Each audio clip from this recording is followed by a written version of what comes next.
Hello and welcome to Sports Update on Trust TV. I am Emmanuel Fashimi. It's a sporting year, and as we speak, a game is going on in the African Cup of Nations. And good, let's see, before Nigeria, they will be playing tomorrow, but for the other countries, the last group games in Group F and the first group games in Group F are the Nations Cup. But so far, so good. It's a good one between Morocco and Tanzania in the first game, and later on, you'll see Zambia Zambia will be playing their own game. That is the 2012 winners. Is going to be later tonight. But let's come back home and talk our own, because Super Eagles will be playing tomorrow.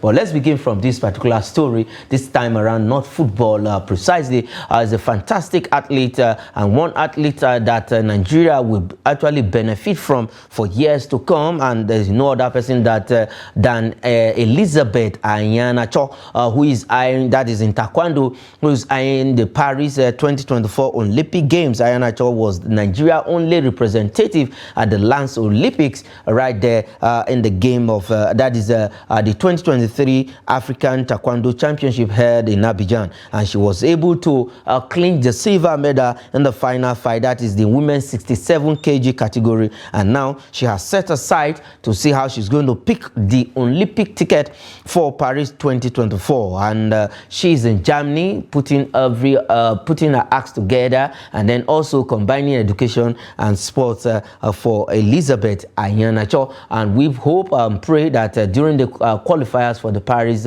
Olympic Games, she's going to pick that ticket. But the last Taekwondo African Championship, she was our only sole fighter right there in that particular event. She did so well, and she picked the silver medal. On that note, I have Noel Samson in the studio, and later on, Abba Michael will be joining us via Zoom all the way from Plateau State. But Noel Samson, let me start with you. For Elizabeth Anyanacho, she's just 25 years of age, a young athlete, and Nigeria still have a lot to benefit from this fantastic individual athlete. Now, she's setting her sight to pick the Olympic ticket for Paris 2024. Yeah, the issue I'm having is that she's the only Taekwondo athlete we have, a fighter, or we have in Nigeria presently, because I don't think she's the only one, but I think she's the most focused one, or probably I don't even know what to say, because if you have to look at, even within the city of Abuja, you have Taekwondo teams here where they fight, where they have different young Nigerians go there for training and every other thing. So why is she the only one representing us? You said in the last one in Ivory Coast, right? If I'm not mistaken, she was the one there. Why? We have other athletes who do this Taekwondo game very. Why not go there and pick them? Instead of having just one person, putting more pressure on her, because now she's under pressure, if I'm not to lie, because she was the one there trying to get a ticket. She want, let me just make my people proud. Why you have other people that can support her also too? Okay, I think the Federation needs to answer that question, but looking at it for Elizabeth Anyanacho, what are your expectations for this young Taekwondo athlete? Yeah, we have expectations that we want her to just deliver well. Our prayers with her that she goes, she gets the ticket, because not for the country, for our own personal development also. She gets the ticket and qualify for the Paris Olympic Games. Yeah, and we believe she's Nigerian. By Nigerian, she has that she has that resilience in her, and the spirit to fight. So we believe she's going to make us proud when she clicks the tickets. Okay, she's going to actually fight and get the ticket so that she can represent Nigeria at the Olympic Games. That is Paris 2024. When Michael joins us on the show this evening, we'll be having his own thought on this particular question. All right, let's move away from Elizabeth Anyanacho and quickly look at this second story. Is also a good story for Nigeria. You know, whenever it comes to volleyball, anything that is called volleyball in Nigeria, I think the Federation is doing so well to see the players of that particular sport in Nigeria get what they deserve, and all the sponsorship, all the support they can get from the Federation. And kudos to the Federation president, that is Engineer Musa Nimrod, who is doing so well. But the good news is that Imodu, the coach of our beach volleyball team, has released the final list of players that will be going for the All African Games qualifier. You know, the All African Games will be coming up. That is in Ghana later on in the year, and it's going to be from the 8th to the 23rd of March in Ghana. And the team left the shores of this country today for Ghana, where they will be camping ahead of the All African Games. January, February, March. That is, they went as in ahead of time. Now the team will be leaving to participate in the qualifiers. They will remain in that city till the games will start on March 8th to 23rd of 2024. But let's quickly have the list back on the screen. Let's look at the players. Let's start with the male squad list. We have Hilary Simon and Obayemi Ogunshina. You know, when it comes to beach volleyball, it's just 2 players. We also have the women's list. Before Noel Samson, before you react, and then by Michael will also react to this and the first story. Let's look at the women's list. Let's look at the women's list. For the male list, you can see Hilary Samson and Obayemi right there. And then for the female squad list, we have Esther Mba and Pamela Bawa. Noah Samson, 2 players. The coach has picked 4 of them, 4 players in total. We'll be going for these beach African volleyball qualifiers right there in Ghana. They left the shores of this country for the qualifiers. And if you look at volleyball in Nigeria, is one sport that the president of that federation is doing so well for. Yeah, kudos to the president, because if you see throughout last year, the volleyball team have been busy. You've been hearing about them, the under 17, the under 20. They've been doing exports across the shores of Africa. So kudos to the president of the federation and the members of the committee of the federation. But what I'm surprised that why should you only have 2 players going for the competition? Does it mean that what if there's injury problem? Will there be nobody to replace any of these players? If Simon, Hilary and the other man there going and guy there going for them, if one of them gets injured, who replace them? I think it should be like 4 individuals, but I don't know how they make their selections. So we wish them the best of luck, and yeah, they are going earlier. I think it's the best.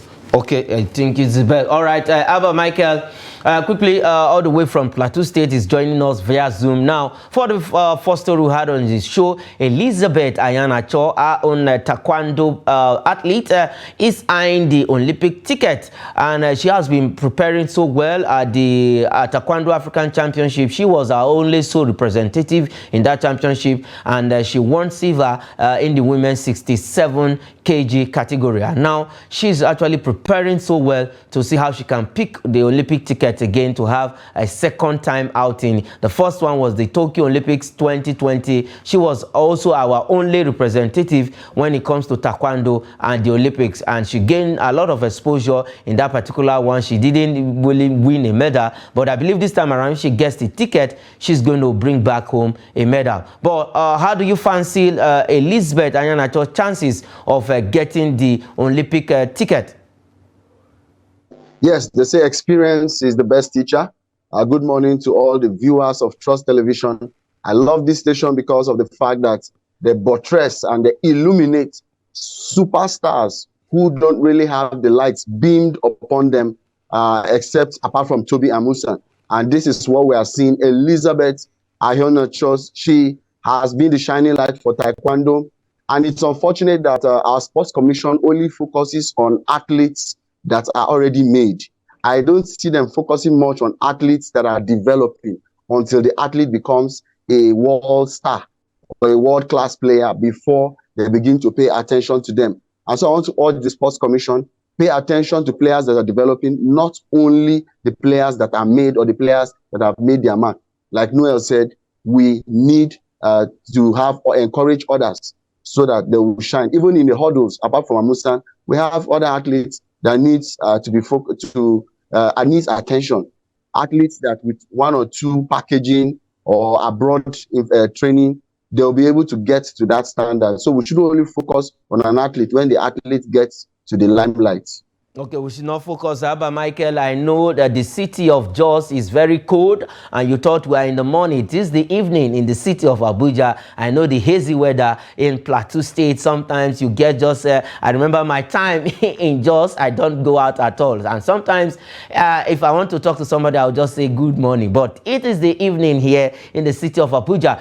Like you said, our own sports ministry should not focus on already established athletes. They should also look at other athletes that are coming up, and that is what it is, Michael. All right, the second story is this. For our beach volleyball, they left the shores of this country for Ghana, where they will be participating at the All-African Games that is built for Ghana also. That is the Gold Coast, as they were previously called, from the 8th to 23rd of March. Now, we have 4 players that has been drafted, that has been listed, the final squad for this particular event. You know, beach volleyball used to have, we have 2 players, that is the rule, 2 players. We have 2 female and then 2 male. Let's quickly have the names of those players on the screen so that Michael can see their name. We have Abayomi there, we have Esther Mba and Pamela Bauer for the women. Now, how do you also look at our chances of getting the All-African Games ticket when it comes to the beach volleyball sports? Yes, we are not only called giants of Africa for nothing. When you are a giant of Africa, it means you are a giant in every sport. We are not limited to being a giant in only football. It is only the Super Eagles that are referred to as the giants of Africa, perhaps maybe not lately. And so we should be giants in Taekwondo, we should be giants in volleyball, we should be giants in hockey, we should be giants across all sports, because it takes a giant to be able to win an All-African Games that encompasses several sports. We must give credit to Musa Nimrod for packaging the athletes for this edition. We have never missed any since the inception, and credit must be given to the Nigerian Volleyball Federation. But nevertheless, we have other athletes. There should be athletes on standby. If these athletes are injured, like Noel said, what happens to the other athletes? I think they need to focus on competition. We need to see a competition. I mean, when you pick just 2 people, it means the competition is not really steep. And so we need at least extra 1 person for the male category, extra 1 person for the female category, barring injuries.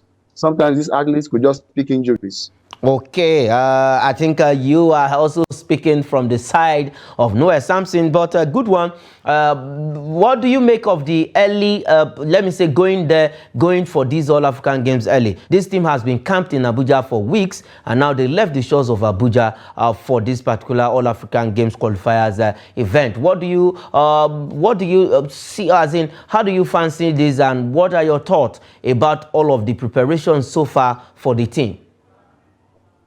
Yes, my thought is that it is not only beach volleyball that requires to travel out for a camp. They should also look at the badminton team. They are still in Abuja Stadium there. My own younger brother is the captain of the national team. Energy Abba is the captain of the national team for badminton. Table tennis team also needs to be looked at. The other sports, they also need to be looked at. It is not only the volleyball that they need serious exposure to go and train. I think they should take, if possible, take all our athletes abroad. The camp should not just be limited to Abuja or Lagos. They should take all our athletes across all sports abroad so that they will get that training. If you want to get the best training for badminton players, take them to China. If you want to get the best training for volleyball players, take them to surfaces where they will thrive, so that when the All-African Games comes, we will not only be having medal in basketball or football or athletics, but we'll be having medal in volleyball, in badminton, in table tennis, in other sports. So that's my take.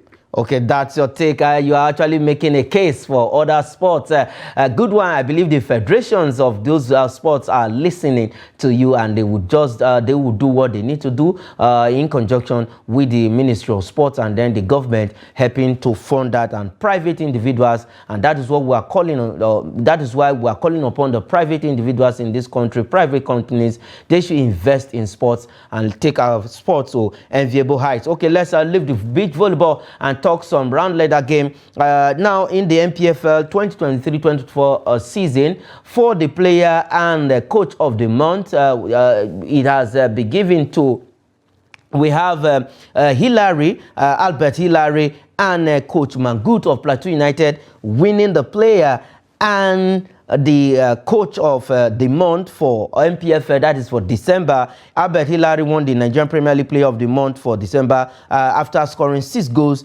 And for the coach, he has been able to move Plateau United to the 3rd position on the Nigerian Premier Football League table. Quickly, Noah Samse. It's a fantastic one for the team. It's going to be motivation for the keeper, for the player, and also for the coach to make sure they do more. So it's a good one.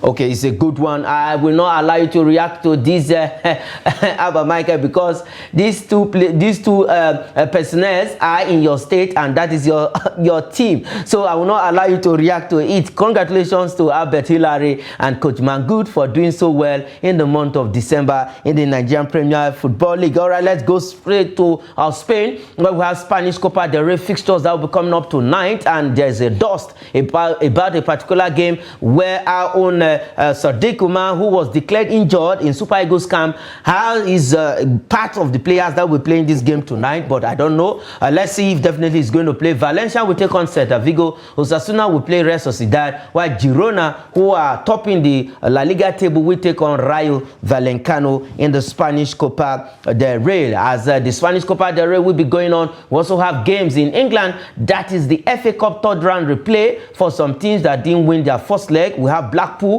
to take on Nottingham Forest. We have Bristol City against Norwich City, and then Everton will play Crystal Palace. The first leg of that game between Everton and Crystal Palace ended 1-1 on a 1-1 draw. So let's see who wins tonight. All right, let's leave the English FA Cup 3rd round replay and go straight to the Italian Serie A. There was one game last night in the Italian Serie A. Juventus keeping up the chase on Inter Milan. They beat Sassuolo 3-0. Fantastic team after they were deducted 10 points this season, and see where they are. They are 2nd on the table. Now let's quickly look at the Italian Serie A table, just the first side of the table. Quickly, we have Inter Milan on the top with 51 points, and Juventus is 2nd with 49 points. AC Milan is 3rd with 42 points, and Fiorentina is 4th with 34 points, and Torino is on the 10th position with 28 points. Let's see where that defeat left Osasuna at the flip side of the table. Let's quickly look at it. Now Sassuolo is on the 14th position after the loss with -10 goal difference,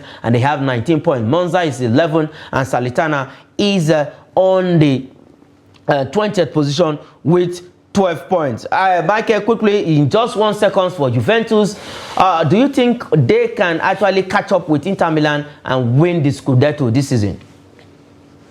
Yes, it is very possible. I mean, the front three in their possession are really doing phenomenal. They have been outperforming virtually every team they've met.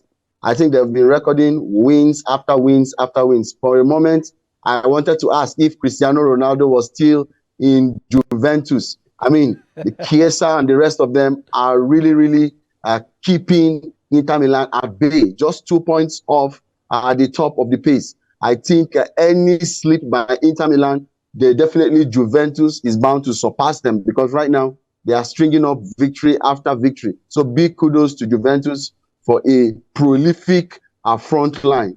Okay, for a prolific and front line for Juventus, Vlahovic doing so well this time around. He has scored goals in 3 games back-to-back for Vlahovic. A man they signed from Fiorentina and didn't do so well, but right now I think he's back in form and he's doing so well for Juventus. I'll still stay with you, Michael. Quickly, let's look at this story. Noah Lies, Sharika Jackson, Shaq Richardson named athlete man for the year, and then Sharika Jackson, that is their respective that is in their respective category, and then for Sharika Jackson and Richard Carrison for 100 meter and 200 meter. Let me just roll over those rankings for those events. For Noah Lies, he's the sprint athlete of the year for 100 meters and also 200 meters for the year 2023. That is the year under review. We have Juan Van Niekerk in 400 meters. We have Emmanuel Wayoni of 800 meters. We have Jacob Igberenstein, 1,500 meters. We have Grant Holloway, 400 meters hurdle. That's for men.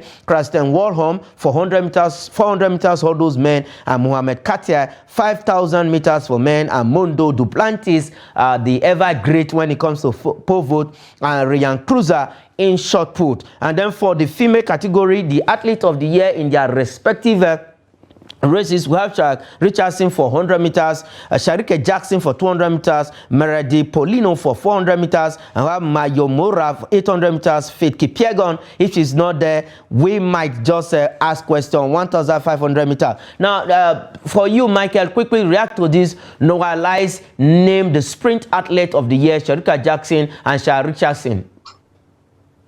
Yes, I saw it coming for Noah Lyles when he won the 200 meters and the 4x100 meters World Championships in Doha in 2019. And then in Eugene 2022, he easily won the 200 meters. And then back in Budapest in 2023, he won all 300, 200, and 4x100 meters. The first athlete to do that since Usain Bolt in 2015. We also had Tyson Gay, who did it in 2007. Noah Lyles is no doubt the second fastest 200 meters, or the third fastest 200-meter runner ever, behind only Usain Bolt in 1919 and, of course, Johan Blake in 1926. So Noah Lyles had 1931, which became an American record when he broke it in Eugene in 2022. He is definitely the fastest man alive as we speak to you. Sharika Jackson is the second fastest woman ever. Right, Michael. I mean, since Florence Griffith joined her in 1989. Okay, that is where we'll leave it on the show this evening. How about Michael? Thanks for joining us on Sports Update this evening from the city of Jos. Yes, good evening. I'm on my way home. It's almost getting dark already. So have a nice day, all sports lovers, and thank you, Sports Senator. All right, that is it. And to you, Noah Samson, thanks for joining me on the show this evening. It was a wonderful one having you on the show this evening. The pleasure is mine. All right, that is it on Sports Update. I am Emmanuel Fashimi. Say thanks for watching.